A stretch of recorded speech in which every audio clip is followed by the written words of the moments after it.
Good evening and welcome to tonight with Fariya. आज बात करेंगे डेप्यूटी मेयर कराची अरशद वोरा से। Let's take a look at the headlines tonight. Pak Sarzameen party और MQM का मिलकर कराची के मसाइल हल करने का अज़्म। कराची के नुमाइंदे शहर के मसाइल हल क्यों न करवा सके। डिप्टी मेयर अरशद वोहरा पाक सरजमीन पार्टी में क्यों शामिल हुए। कराची के मसाइल हल ना होने का जिम्मेदार कौन है, पूछेंगे डिप्टी मेयर कराची अरशद वोहरा से।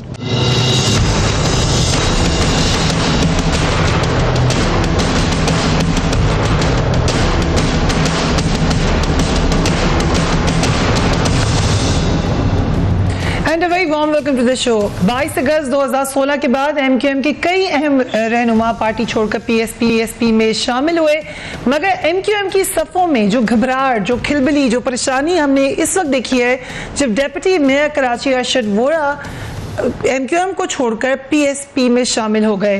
वो पहले किसी और रहनुमा और पार्टी के छोड़ने पर हमें वो परेशानी नज़र नहीं आई थी जो हमें अब नज़र आई।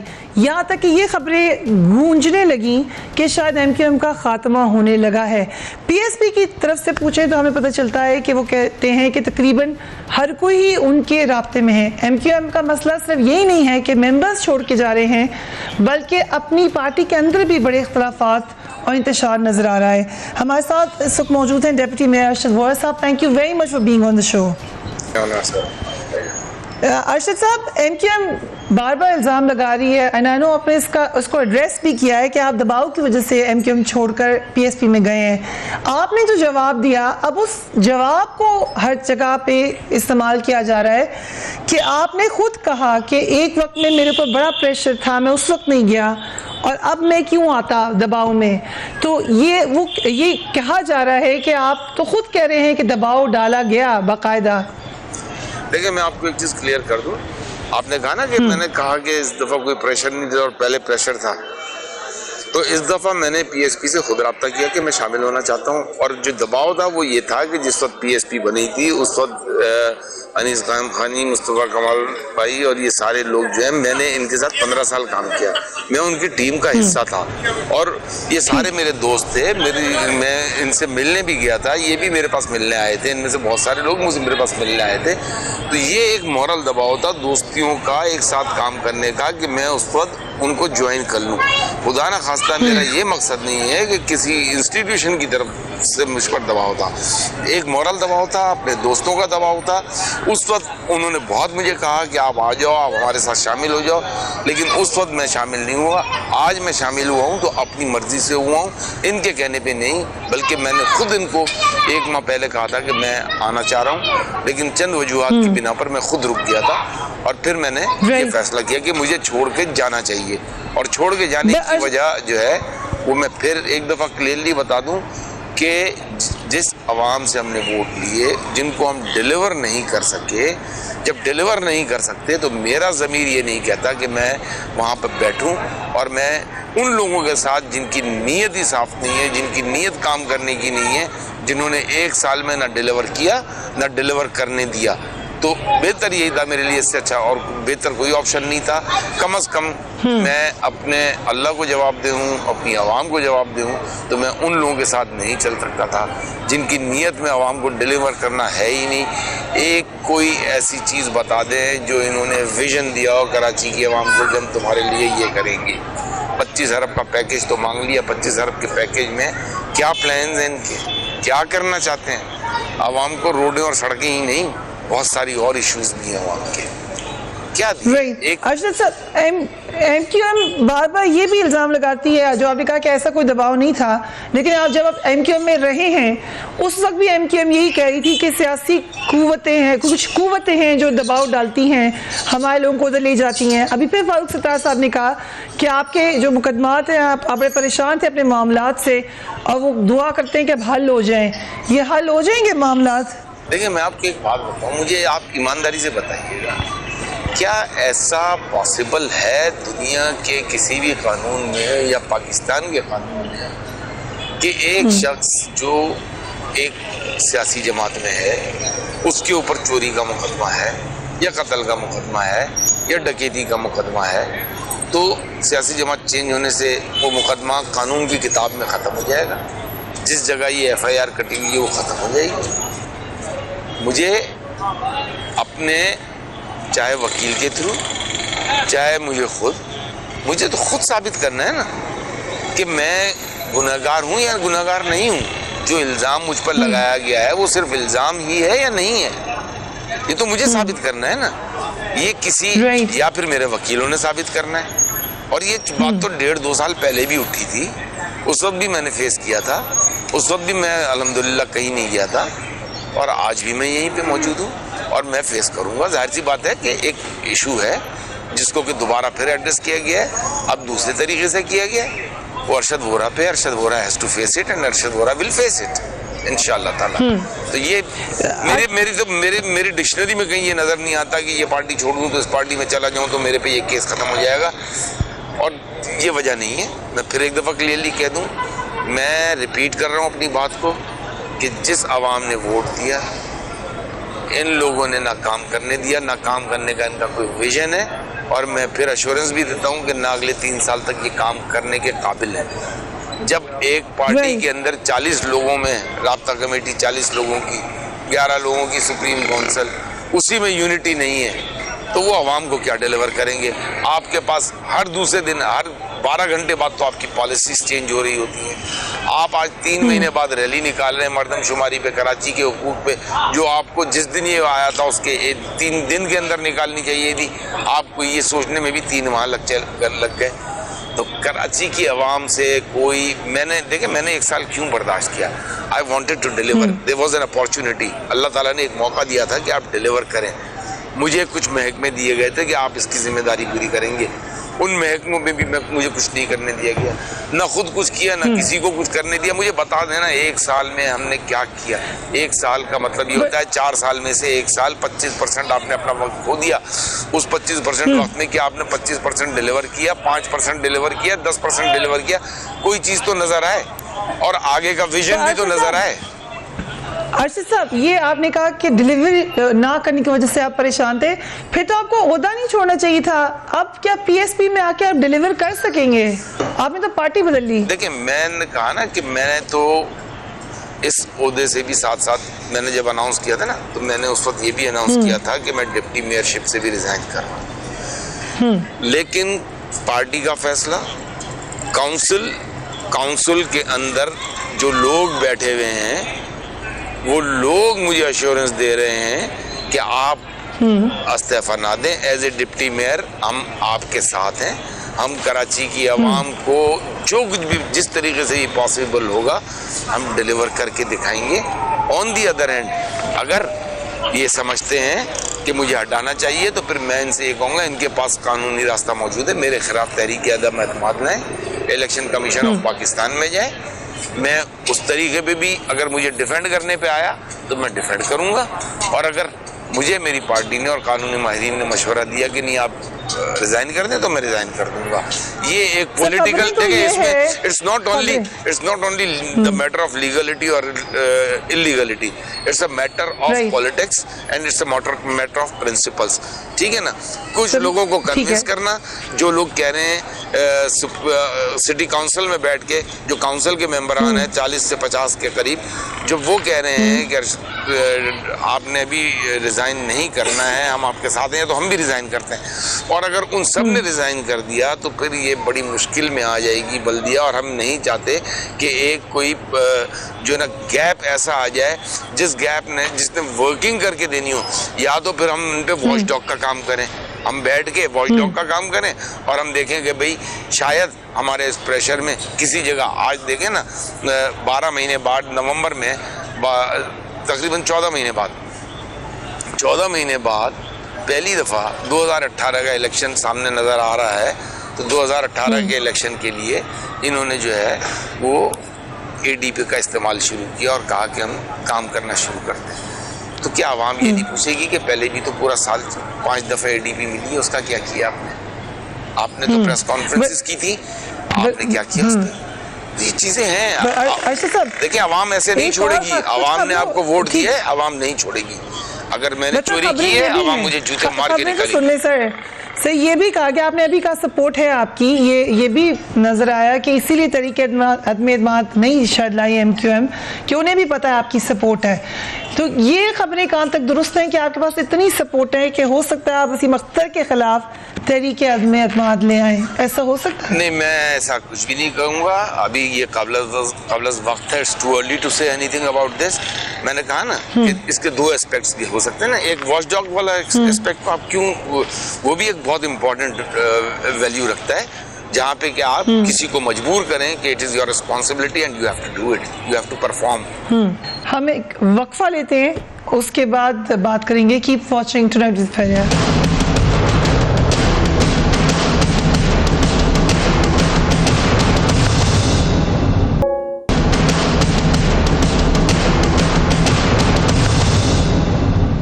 And welcome back. Deputy mayor Karachi हमारे मेहमान खुसूसी हैं। अशरफ वरद साहब, अभी 1 साल तो आपने काम किया है कराची में MQM के साथ।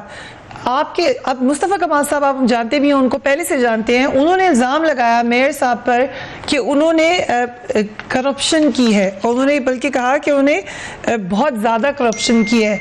आपने कैसा पाया वसीम अख्तर साहब को, करप्ट पाया कहीं? देखिए, ये मैं तो इस वक्त बात कर रहा हूँ ना कि डिलीवरी नहीं की। अब डिलीवरी नहीं करने की क्या वजूहात हैं, ये तो इस पर रिसर्च की जाए तो पता चलेगा लोगों को। मैं अभी उस एक्सटेंट पर नहीं आना चाह रहा हूँ कि जहाँ पर जो है मैं किसी दूसरी डायरेक्शन में चला जाऊँ, बट जो है लोगों को, मैंने तो लोगों को ये कहा है कि 1 साल में कोई काम नहीं। लोग इस पर सोचें तो सही, क्यों नहीं हुआ, अब क्यों हो रहा है? 2018 के इलेक्शन से पहले नवंबर 2017 में काम क्यों हो रहा है? 6 नवंबर 2016 को तो वसीम अख्तर भी जेल से आ गए थे। चले, उससे पहले 3.5-4 महीने मैं जब बैठा हुआ था शायद मैंने काम नहीं किया था। परफॉर्मेंस का लोगों को पता है। तो अभी काम हो रहा है, आप ये कह रहे हैं, अभी आप क्रेडिट देंगे उनको? अब नवंबर 2017 में उन्होंने कहा है कि हम काम शुरू कर रहे हैं, हम 4 डिस्ट्रिक्ट में, 5 डिस्ट्रिक्ट में हम कुछ ना कुछ जो है वो 2-2 करोड़ रुपए के या उससे ज्यादा के हम प्रोजेक्ट्स लेके आ रहे हैं। तो आज क्यों लेकर आ रहे हैं, मेरा ये सवाल है कि 2016 नवंबर से ऑनवर्ड्स क्यों नहीं लेकर आए? उस वक्त क्यों ये काम क्यों नहीं किए गए? ठीक, लेकिन जो इख्तियारात के हवाले से बात करते हैं, ठीक है आपने कहा फोकस ही उधर था, काम नहीं किया, ये एक नुक्ता है, मगर बात तो वो ठीक करते हैं, इससे आप एग्री नहीं करेंगे? सॉरी, मुझे आपकी आवाज साफ नहीं है। जो इख्तियारात के हवाले से MQM शिकवा करती है, चलें ये मान लिया कि उधर ही ध्यान है, काम नहीं कर रही, ये एक नुक्ता है, लेकिन उनका शिकवा गलत तो नहीं है, इख्तियारात का मसला तो है कि नहीं है? आप मुझे एक बात बताएं, देखिए मैंने बहुत जगह डिफेंड करने की कोशिश की, ठीक है ना। एक वक्त आया कि 6 माह से मैं तो तकरीबन इख्तियारात का और वसाइल का रोना नहीं हुआ। मेरे किसी इंटरव्यू में मैंने शायद ये नहीं कहा, हाँ ये ज़रूर कहा होगा कि जो कुछ भी है उसके लिए हम कोर्ट में गए हुए हैं, हम सुप्रीम कोर्ट में गए हुए हैं, हम हाई कोर्ट में गए हुए हैं, ठीक है ना। और बिल्कुल ये हकीकत है कि जो कोई आइडियल सिचुएशन भी नहीं है, ये भी हकीकत है। लेकिन आपकी गवर्नेंस का है जहाँ पे आपने अवेलेबल रिसोर्सेज और अवेलेबल फंड्स और अवेलेबल आपके पास जो इख्तियारात हैं उसकी मौजूदगी में आपने अपनी गवर्नेंस को कैसे साबित किया है, सिवाय मीडिया पर ये रोने के कि इख्तियारात नहीं है, वसाइल नहीं है और सिंध गवर्नमेंट को ब्लेम करते रहना। ठीक है, मैं ये कह रहा हूँ कि हमारे आइडियल सिचुएशन नहीं है, लेकिन विद इन अवेलेबल रिसोर्सेज मैं ये समझता हूँ कि हमने कुछ भी डिलीवर नहीं किया, जबकि हम बहुत कुछ डिलीवर कर सकते थे। राइट सर, ये बात आप मानते हैं कि 22 अगस्त के बाद MQM ने MQM से राब्ते बिल्कुल मुनक़ता कर दिए, क्योंकि PSP नहीं मानती ये बात? देखिए, जहाँ तक ताल्लुक है बहुत सारे लोगों का तो मैं यकीन से कह सकता हूँ कि उनका कोई राब्ता नहीं, लेकिन बहुत सारे लोगों पे मैं किसी का नाम नहीं लूँगा, लेकिन मेरी फीलिंग्स ये कहती थी कि शायद पता नहीं उनके लिए सॉफ्ट कॉर्नर है या क्या, आई डोंट नो, बट मैं किसी का नाम लूँगा, बट मेरा जाती मैं अपनी जात के लिए कह सकता हूँ कि हाँ। अच्छा वोरा साहब, ये कई एंकर्स की शिकायत रही या ऑब्जर्वेशन कह लें, ऑब्जर्वेशन रही कि MQM उस तरह से खुलकर कंडेम नहीं करती रही अल्ताफ हुसैन को जैसे PSP करती है। ये कोई पॉलिसी थी कि खुलकर कंडेम नहीं करना? नहीं, ऐसी कोई ऐसा पॉलिसी नहीं थी और इसमें कुछ लोगों ने किया भी, कुछ लोगों ने नहीं किया, ये सब इंडिविजुअल्स पे डिपेंड करता था। बहरहाल 22 अगस्त को एमकेएम पाकिस्तान को एक अपॉर्चुनिटी मिली थी, उस अपॉर्चुनिटी को अनफॉर्चुनेटली जो है only due to the leadership मैं समझता हूँ कि फेल हो गई है। इनको एक मौका मिला था, इनको एक बनी बनाई पार्टी मिली थी, इन्होंने जो है अनफॉर्चुनेटली इन्होंने अपने एमपीएस खोना शुरू कर दिए, एमएनएस खोना शुरू कर दिए, इन्होंने लोगों का एतमाद खोना शुरू कर दिया और फाइनली आपके सामने मौजूद है कि एक बल्दियात होने के बावजूद जिसके ऊपर कि आपके पास जो है 2/3 मेजॉरिटी भी है, आपके पास जो है उस बल्दियात से आप बहुत कुछ कर सकते थे, लेकिन उस बल्दियात पे भी आप जो है सिर्फ और सिर्फ रोना धोना और यही करते रहे। और इवन अब पार्टी में ये सिचुएशन आ गई है कि रोज़ाना की बुनियाद पर डिफरेंसेस होने लग गए हैं, रोज़ाना की बुनियाद पर जो है आज कोई नाराज़ है, कल कोई नाराज़ है, मुख्तलिफ लोगों को किसी को जो है ना यूनिटी ऑफ कमांड नहीं रही। तो मैं ये समझता हूँ कि ये जो है unfortunately the team leader has failed to deliver to his party और पार्टी के जो वर्कर्स हैं, कराची की आवाम को, पाकिस्तान की आवाम को। देखें, मीडिया के आगे बातें कर लेना और मीडिया के आगे मैं ये समझता हूँ कि मीडिया के आगे लोग झूठ भी तो आगे बोल सकते हैं और मुझे तब यही फील होने लगा है कि कराची की आवाम को बेवकूफ़ बनाया गया है। I am sorry to use this word, लेकिन ये हकीकत है। मेरी बदकिस्मती थी कि मैं उस टीम का हिस्सा रहा जिन्होंने 1 साल आवाम को कुछ भी नहीं दिया, 1 साल तक आवाम से वादे करते रहे। हमने ना पानी के इशू को एड्रेस किया, ना कचरे के इशू को। ये कहेंगे कि ना पानी हमारा इशू था, ना कचरा हमारा इशू था। क्यों नहीं था? आवाम वाटर एंड सीवरेज बोर्ड या सिंध गवर्नमेंट को फ़ोन नहीं करेगी, आवाम आपको फ़ोन करेगी कि इलेक्ट्रिक आपका महकमा नहीं है, प्राइवेट है, लेकिन के इलेक्ट्रिक के साथ बैठ के जब मैं मीटिंगें कर सकता हूँ 2-2 दफ़ा बारिशों से पहले, आपने कितनी दफ़ा मीटिंगें की कराची की आवाम के सब्जेक्ट पे? तो आप अगर ये कहेंगे कि फलानी चीज़ जो है वो मेरे इख्तियार में नहीं है, फलाना डिपार्टमेंट मेरे इख्तियार में नहीं है, ऐसा नहीं है। कराची की आवाम ने जब आपको वोट दिया है तो वो आप ही के पास आएगी, वो लाड़काना सखर नवाब शाह हैदराबाद नहीं जाएगी किसी MNA MPA के पास, किसी मुंतखब बल्दियाती नुमाइंदे के पास। उन्होंने आपका ही दरवाजा जो आप बात कर रहे हैं उसका मतलब ये है कि अगर फारूक सत्तार ना होते लीडर और कोई और लीडर होता तो हालात बेहतर होते हैं MQM के। With in available situation he was the only person available. Senior थे, सीनियर हैं, लेकिन आई डोंट नो क्या हुआ। वक्त के साथ साथ शुरू में 2-4 महीने लगा कुछ, लेकिन ग्रेजुअली जो है डिक्लाइनेशन शुरू हो गई। ये बड़ी बदकिस्मती है, ये कराची की आवाम के साथ बड़ी बदकिस्मती है। बहुत सारी अपॉर्चुनिटीज़ उनको मिली, लेकिन कराची की आवाम को अब समझना चाहिए, कराची की आवाम को अब देखना चाहिए कि जो लोग बिखर गए हैं, जो लोग बिखर रहे हैं, जो अपने एक कमरे के अंदर बिखरे हुए हैं, वो लोग इस शहर को कुछ भी नहीं दे सकते। कराची के तमाम शहरियों को एक होना पड़ेगा, कराची के तमाम लोगों को एक होना पड़ेगा और एक होके उन लोगों को जिन लोगों ने माजी में भी साबित किया है। मैं आज अगर PSP में शामिल हुआ तो मेरे पास एक्सपीरियंस है, मुझे पता है पास्ट एक्सपीरियंस कि आई वर्क विद मुस्तफा कमाल, मैंने अनीस गंगोही भाई के साथ काम किया है। यहाँ पे मौजूद बहुत सारे हमारे MPAs हैं, उनके साथ मैंने काम किया है, MNAs हैं, उनके साथ काम किया है, हमारे सेक्टर्स के लोग हैं जिनके साथ मैंने रेजिडेंस कमेटियों में काम किया है। तो मैंने काम किया है, ये लोग वो लोग हैं जिनके साथ मैं काम कर चुका हूँ, मेरा एक्सपीरियंस है।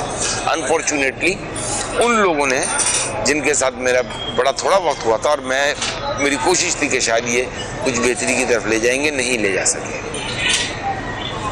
राइट सर, लेकिन आपने कहा कि और सबको मिल जाना चाहिए, और क्या आपका ये कहना है कि MQM और PSP को एक हो जाना चाहिए?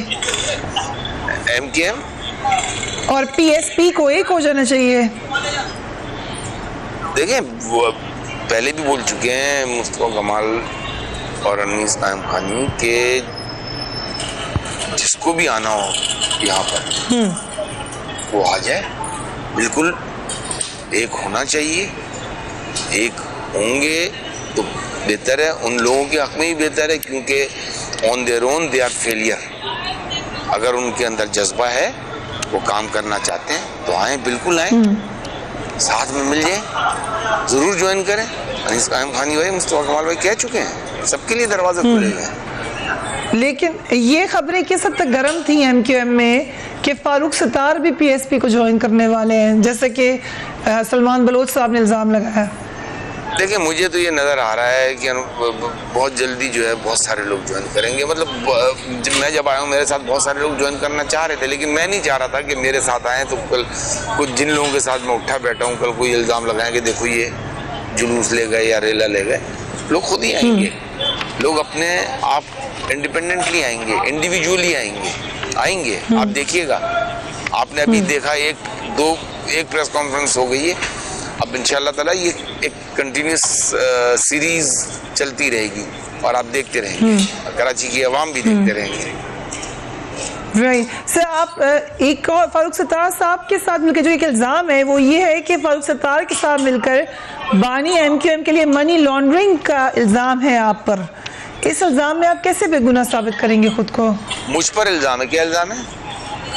कि फारूक सत्तार के साथ मिलकर बानी MQM के लिए मनी लॉन्ड्रिंग की आपने। मैंने कोई इल्ज़ाम है, ये इल्ज़ाम है। हाँ, इल्ज़ाम है तो इल्ज़ाम लगते रहे। मेरा ज़मीर मुतमईन है, मैंने कोई मनी लॉन्ड्रिंग नहीं की। मुझे पता है कि व्हाट इज़ मनी लॉन्ड्रिंग, और मनी लॉन्ड्रिंग करना जो है उसकी डेफिनेशन भी मैं जानता हूँ। मैंने कोई मनी लॉन्ड्रिंग नहीं की है और इंशाअल्लाह ताला वक्त साबित करेगा। मैं यहीं पर मौजूद हूँ, मैं पाकिस्तान में ही मौजूद हूँ। मैंने कराची में ही रहना, कराची में पैदा हुआ, कराची में ही मरना है।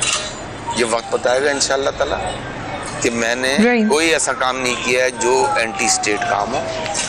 इस मुल्क के लिए पैदा हुए, इसी मुल्क के लिए मरना है। और मैंने जब पॉलिटिक्स में आया था तो ये डिसाइड करके आया था कि I want to serve my nation, I want to serve my country. This is on record. Right sir, 22 अगस्त के बाद बानी MQM को तमाम रकम भेजने का जो सिलसिला था वो बिल्कुल ख़त्म हो चुका है पाकिस्तान से। देखिए, मैं अपनी ज़ात के मुतालिक कह सकता हूँ, मैं सब लोगों के मुतालिक कुछ नहीं कह सकता। तो आई थिंक मतलब इस पर क्या कमेंट करूँ? किसी के दिल का हाल मैं किसी की कैसे मैं कोई एश्योरेंस करूँ? यहाँ जब 1 साल के तजर्बे के बाद लोगों की नीयतों का ही नहीं पता चला कि काम करना है या नहीं करना। जिसने शोर करना है उसको कुछ पैसे देके चुप कर दो। अभी मैं डिटेल में नहीं जाना चाहता, छोड़े रहने दें अभी तो बहुत कुछ है, लेकिन it's not the right time. मैं डायरेक्ट कन्फ्रंटेशन में चला जाऊँ। एक क्विक वक्फा लेंगे, उसके बाद we will be right back.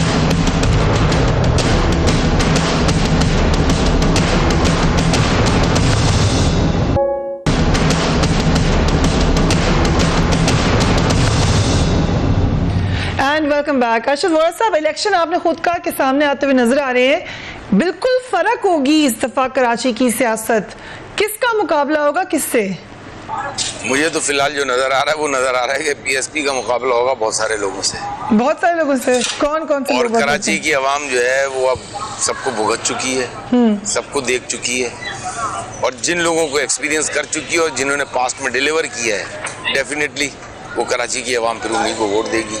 देखें, मैं अभी असल में बात ये मैं समझता हूँ, मैं ये कह रहा हूँ कि शायद आपको एक पार्ट 2 करना चाहिए इस प्रोग्राम का। थोड़ा सा जो है ना, मतलब ये कि अभी वो कन्फ्रंटेशन को अवॉइड भी करना चाहिए, हमें देखना चाहिए कि वो क्या कहते हैं किस तरफ हवा का रुख चल रहा है। तो I think I will be in a better position by next week कि आपको मजीद इंफॉर्मेटिव किस्म का हमारा डिस्कशन हो सकता है। लेकिन इस वक्त मतलब it's too early to discuss और debate on many of these subjects. Right. Arshad Vora साहब, वैसे जनरली सियासत को हटाकर MQM में आपने सारी उम्र ही गुजार दी, अब आप एक नई पार्टी में हैं, फर्क क्या लगा आपको वर्किंग वाइज? क्या फर्क लगा? बिल्कुल ईमानदारी से बताऊं मैं आपको, आई स्वेयर टू गॉड, मुझे ऐसा फील हो रहा है कि मैं अपने लोगों में वापस आ गया। ठीक, आपने कहा था ना वो प्रेशर वाली बात, मैंने इन लोगों के साथ काम किया, मेरी पूरी टीम यहाँ पर थी। I was the only person over there because I had responsibilities और आई हैड टू डिलीवर। शुरू में इन लोगों ने कहा, बाद में इन्होंने कहा नहीं आप अपना काम करो। अनीस भाई ने भी कहा नहीं आप खामोशी से अपना काम करें, अच्छी बात है। लेकिन जब मेरा फ्रस्ट्रेशन लेवल इस हद तक पहुंच गया कि मैं काम ही नहीं कर सक रहा, तो फिर तो मैं बेहतर यही है कि उन लोगों को छोड़ दूं, जिन लोगों के वादों पर, जिन लोगों के वादे के हम ये कर रहे हैं, हम ये प्रोग्राम ला रहे हैं। भाई आपने बस, अब मैं इस वक्त जो है ना बहुत मुश्किल से मैं बर्दाश्त कर रहा हूँ, लेकिन बस यही होता रहा कि हाँ हेल्थ पे अगर कोई बात हो तो हम कर रहे हैं। एक बोर्ड मैंने बनाया था, बोर्ड ऑफ गवर्नर्स, आने के बाद उन्होंने उसको विद इन डेज चेंज कर दिया। 8 महीने बाद मुझे क्या कि अब दोबारा वो बोर्ड दे दिया गया कि सॉरी वी आर फेलियर। तो यार फिर उस वक्त मुझे 8 महीने मेरे क्यों ज़ाया किए आपने? मुझे करने लेने देते ना काम फिर उस पर। ये आप रिकॉर्ड पे देख लीजिएगा कि हॉस्पिटल का बोर्ड, मैं नाम एग्जैक्टली अभी डिटेल नहीं दे रहा, लेकिन एक बोर्ड बना था व्हेन आई वाज देयर, जिसको कि फौरन खत्म कर दिया गया था। 8 महीने बाद दोबारा मुझे कहा गया कि वही बोर्ड लेके चलो। हाँ। चीजें खराब हो गई है। तो चीजें तो खराब की ना फिर आपने। जब मैं एक चीज सही कर रहा था तो उसको सही चलने देते ना भाई। सर ये भी सुना, एब्सकॉन्डर्स को तो मैं नहीं बोर्ड में लेता ना। आपने तो एब्सकॉन्डर्स को बोर्ड में लिया। मैं वही कह रहा हूँ ना कि मुझे आई डोंट वांट टू से मेनी थिंग्स राइट नाउ। बहुत सारी चीजें फिर वो चीजें जो है ना गलत डायरेक्शंस में चली जाती हैं। तो आप इसकी किस्त नंबर 2 रखें। चलिए किस्त नंबर 2 आपसे तय हो गई है इंशाल्लाह जरूर। सर जो एक बात कही जाती थी एमक्यूएम के हवाले से कि एक डर खौफ भी रहा एमक्यूएम की माजी की सियासत में। जिस वक्त 22 अगस्त को एमक्यूएम ने नया रुख लिया तो क्या थ्रेट्स आई, क्या कोई खतरा था उस वक्त उसके मेंबर्स को? मैं कहता हूँ कि कराची की आवाम के लिए, खास तौर पर फारूक सत्तार के लिए, एमक्यूएम पाकिस्तान के लिए it was a golden opportunity. मैंने अभी थोड़ी देर पहले कहा है, लेकिन अनफॉर्चुनेटली शायद उनकी कैपेबिलिटीज नहीं थी कि उस गोल्डन अपॉर्चुनिटी को इनकैश कर सकते। That is the failure. लोगों को आना चाहिए था, लोगों को आना चाहिए था। लोग छोड़ के जा रहे हैं। को खतरा है, नए लोग खत भी लिखा, सबकी जिंदगियों को खतरा है, सबकी जिंदगियों को खतरा है। किसकी जिंदगी को खतरा नहीं है? किसकी जिंदगी को खतरा नहीं है? सबकी जिंदगियों को खतरा है। ये हमारे शहर की सियासत, हमारे मुल्क की सियासत इसी तरह है। आम शहरी की जिंदगी को भी तो खतरा है। लेकिन बहरहाल आज अगर आप देखें, law and order situation is better not because of MQM Pakistan, it is better because of the law enforcement agencies. उससे पहले क्या हाल था? ये सांस ले रहे हैं लोग, फिर उसके बाद अगर कहना देखें अगेन मतलब ये क्या पॉलिटिकल लोग हैं, ठीक है, कोई समझता है उसको लाइफ थ्रेट है, होगी, लेकिन अब आप उसको किस तरह लेते हैं? इसका मतलब अगर लाइफ थ्रेट है तो फिर घर बैठ जाए, फिर काम ना करें। वैसे ये आपने एक बड़ी अहम बात की कि अमन और अमान लॉ एनफोर्सिंग एजेंसीज लाई हैं। ये अक्सर लोग ये कहते हैं, मगर कुछ लोगों का ख्याल है उसमें आपको फेडरल गवर्नमेंट को देना पड़ेगा क्रेडिट। नवाज शरीफ साहब जो फॉर्मर प्राइम मिनिस्टर हैं, वो अमन अमान लेकर आए, उनके कहने पे लॉ एनफोर्सिंग एजेंसीज आई हैं। आपकी राय क्या है? किनके कहने पे आई हैं? नवाज शरीफ साहब, फॉर्मर प्राइम मिनिस्टर। ये किसी के कहने पे नहीं आई। आवाज आ रही है आपको? जी आ रही है। किसी के कहने पे नहीं है। लॉ एनफोर्समेंट एजेंसीज ने जो हाल देखा और जो हाल देख रहे थे वो खुद आई हैं। उनको जो बुलाया गया है तो वो एक ऑफिशियल तरीकाकार है। उन्होंने आके अपनी जिम्मेदारी को महसूस किया है और उन्होंने अपनी जिम्मेदारी को पूरा किया है। इस शहर को अमन और अमान की ज़रूरत थी। इस शहर में जो चीज़ें हो रही थी लोगों को पता है, मैं अब उसकी डिटेल में नहीं जाना चाहता, but heads of to the law enforcement agencies के उन्होंने डिलीवर करके दिखाया। आज कराची में लोग कहते हैं कि सुकून है, सुख से सांस ले सकते हैं। तो चीज़ें तो बहरहाल बेहतर हुई हैं। अब अगर मैं कहूँ कि मुझे लाइफ थ्रेट है, लेकिन ज़िंदगी मौत अल्लाह के हाथ में है। अगर मुझे लाइफ थ्रेट है तो बेहतर ये है कि मेरे अंदर इतनी हिम्मत नहीं है, मैं घर पे बैठ जाऊँ, अपने कारोबार की तरफ छुपा के काम करूँ। लेकिन if I have to serve to the nation, then बाहर तो निकलना पड़ेगा मुझे। राइट अरशद वोरा साहब, ये तो बात सही है कि हालात बड़े अच्छे हो गए हैं कराची के, जो भी क्रेडिट ले ले, लेकिन हालात अल्लाह का शुक्र है बड़े बेहतर हो गए। कराची के लॉ के हवाले से, कराची के क्रिमिनल एक्टिविटीज़ के हवाले से जो है ना, कराची में फ़ोन स्नैचिंग, कराची में तमाम ये जितने भी क्राइम होते थे, चाहे वो छोटे या बड़े, उनको अगर देखें तो उस एतबार से हालात बेहतर हो गए हैं। कराची में पानी के हवाले से हालात बेहतर नहीं हुए। तो मैं ये सवाल करने लगी, सवाल यही था कि लोग अभी जो काम अवामी नुमाइंदों ने करना था वो काम अवामी नुमाइंदे नहीं कर सके, जो काम अवामी नुमाइंदों ने करना था वो नहीं कर सके। कचरा कब साफ होगा कराची का? जी साफ होगा कराची का, सफाई कब होगी कराची में? आप यकीन करें, मैं फिर बात वही आ जाती है ना, सिंसियर लोग होंगे ना तो कराची साफ भी हो जाएगा। सिंसियर लोग होंगे तो कराची में सीवरेज का निज़ाम भी बेहतर होगा। सिंसियर लोग होंगे तो कराची खूबसूरत शहर बन जाएगा। कराची वो शहर बन जाएगा जब लोग सिंसियर होते हैं तो अल्लाह ताला खुद मदद करता है, फिर फंड्स भी बहुत सारी तरफ से आ रहे होते हैं, ठीक है ना। लेकिन जब सिंसियरिटी किसी को नज़र नहीं आएगी तो फिर फंड देने वाले भी कहते हैं कि हाथ रोक लो भाई, पता नहीं ये सही खर्च होगा कि नहीं होगा। लेकर आया था ना मैं, जापानीज ने दिए थे ना 2 बेहतरीन किस्म के स्नॉर्कल्स फायर टेंडर्स। चाइनीज से उस वक्त बात की थी, मैंने कहा मुझे बेहतरीन किस्म की एम्बुलेंसेस चाहिए, आवाज दमन मैंने जाके बात की। आज वो देने को तैयार हो गए कि ठीक है, कराची शहर के लिए एम्बुलेंसेस लें जो कि प्रॉपर एम्बुलेंसेस हो, पेशेंट कैरियर ना हो। चीज़ें हैं, बहुत कुछ आ सकता है। Right sir, and I hope कि आ जाए, हालात ठीक हो जाए, जैसे भी हो जाए। आपसे सेकंड इंटरव्यू का हमने आज वादा कर लिया, इंशाल्लाह we will certainly do a follow up. Thank you for giving us time, do give me your feedback. अपने घर वालों का ख्याल रखिए। अल्लाह हाफिज़।